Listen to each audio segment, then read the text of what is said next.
Hello everyone, here I am with the legend, Pat. Hello.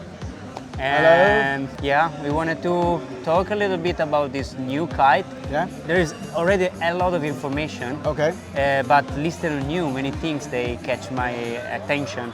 Okay. And I want to talk a little bit more about the Nitro. And I Okay. think it's probably your maximum expression into like be so precise in design one kite, I think, right? Yeah. From the material you choose to the way you make all together. Yeah. I mean, it was insane to hear how much detail there is going on, and Okay. because I tried it, Yeah. and I was like surprised. Like never a kite I feel like it was so efficient and so performance. Nice, So you nice. can talk a little bit more. Okay. Well, we set out with the goal to make the best performance freeride big air kite that we could do. They gave me a clean slate, let me choose what I want for materials. We have a great new team to work with on the development side. And basically we started from the ground up with a new platform to start with. I have some experience now in the big air industry, so I wanted to make sure that we had our own DNA in this kite, and it wasn't anything from other projects, and that it's doing exactly what it needs to do, but not so technical to fly that an average consumer can hop on and have a good time. So we set out to be maximum performance, but at the same time, with the choice of materials and stuff, we actually were able to make it really playful and light in the steering. And compared to days of the past, this thing is just a really nice and easy kite to fly, which also, the comfort zone actually helps with your ability to jump high. Because if you're afraid of something or it's not feeling really part of you, it's hard to get totally really big, agree. right? So the speed helps it get the boost and the snap off of the kicker and stuff, or even on flat water. But it's got it's not necessarily a high aspect ratio kite, but it does have a pretty high projected aspect ratio, meaning that what you see, the footprint in the sky from the rider's perspective, it's actually pretty wide. It's got an open arc shape. It's a kind of a natural arc shape, so it doesn't try to do anything strange to the behavior of the kite. But so it's got a big footprint in the sky, so it's got the most efficiency per square meter. Although the top end is so good, and especially since it's a big air kite, we do recommend that you ride them one size larger than you would normally ride. Now that's if you want a boost, Yeah, there's no problem to ride a 12 in 12 meter weather or an 8 in 8 meter weather and have a good time and actually get big boosts as well. But if you really want to see this thing excel, you throw it into the environment that's a little bit out of your normal reach, and that's when it'll really light up. Yeah, but also really overpower this kite. It's amazing. You can control, like, it's so Yes. stable, it's so progressive on the power Yeah. that you can have to try to go one side more because it's Yeah. something you can manage. Yeah, it's got That's incredible. It's got kind of a. I would say that the depower stroke is kind of exponential.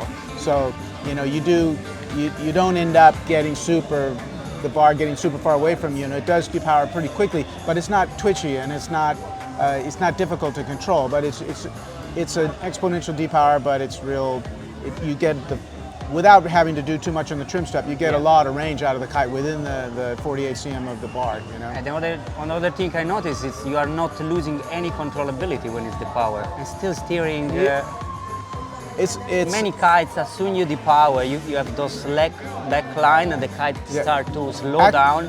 But this one, no, it's. I actually think that in some ways it actually like if you're riding around and you're a little bit depowered and the lines are a little bit slack, the steering initiation is actually even better. Yeah. Of course, if you're going to really lay into it, you'll get a big snap. But you can ride it with one hand, pick up somebody's board, no problem, and ride away. Because it's real light. It's definitely light. Even in the history of Cabrinha for bar pressure, it's really light overall, playful in the steering. It's good for kite loops, good for. And the funny thing, here we see people on 12 meters on hydrofoils. It was only blowing 8 knots, and they were loving it. Yeah. I was actually thinking it wouldn't really be that good for foiling, but it's actually so comfortable to ride that it even was working in the light wind as well on the hydrofoils. Say it flies super well, and also like come to you with you Right. on when you are on a hydrofoil. I think you need a kite that it follow you, that it go fly forward. At times, but you also needed to sit back so that you can go off the wind, right? But it does give you that ability to sheet in and have it drop back a little bit. And if you need it to fly forward and dump the power, because sometimes you get pretty powered up on a hydrofoil, right? It responds quickly. Yeah. Looks like there's a party going on here. Yeah. Looks like. But yeah, no, it's super cool. There's, you know, the construction is new for this year.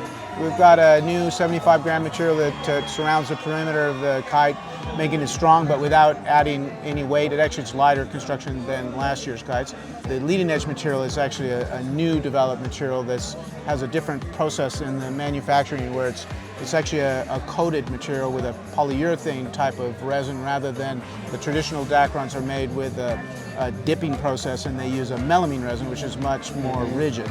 So that what you end up, you know, knowing the behavior properties of polyurethane, it's actually got elasticity but good recovery, you know, so that you can really feel that in this. You know, we have to have the kites twist to steer, but it's important that they twist, but it's important that they come back to zero, you know, and that really gives this thing a dynamic steering. But it's also super low elongation in the direction down the length of the leading edge columns. So there's you end up getting a much cleaner. You don't have so much stretch and tension in the canopy. You get a much cleaner entry, and it's more efficient, and it's definitely more high performance. This is what's really interesting. Like, so that the diameter, no, when you inflate the kite, changes, but it's something that you can control when you shape the kite. But what is really bad is when the tube is growing down the length of the kite. Yeah. It's not that necessarily that it's bad, but you're right. Compensating for a diameter change is much easier to do than compensating for a length change, because, you know, basically in the kite design, the canopy has to be the correct shape to match the leading edge after it's increased in size from the inflation pressure. So the more control we have over that, the less we have to compensate. And the compensation that we use to deal with this is a little bit of trickery going on to make it work, because it actually, you can't sew it together if the leading edge and the canopy are different lengths. So there's a little bit of a trick how it all gets pulled in to fit, and when it grows, it has to stretch out with the leading edge. But the lower elongation we have, the less we have to do with that, and you get less of this unknown going on. You get a cleaner canopy. Okay, pretty cool. Yeah. I think, guys, you have to try this kite because it's amazing. Never used a kite that fly like this before. And thank you, Pat, for all the information. You're welcome. I hope you enjoy it. Man. Yeah, sure. I'm gonna do it. Yeah, and don't be afraid that it's too out of your range too hot to handle. If you're an intermediate guy, you'll hop right on it. It's a little less to lean into than a switchblade, but it won't take long for you to get used to it and have a good time.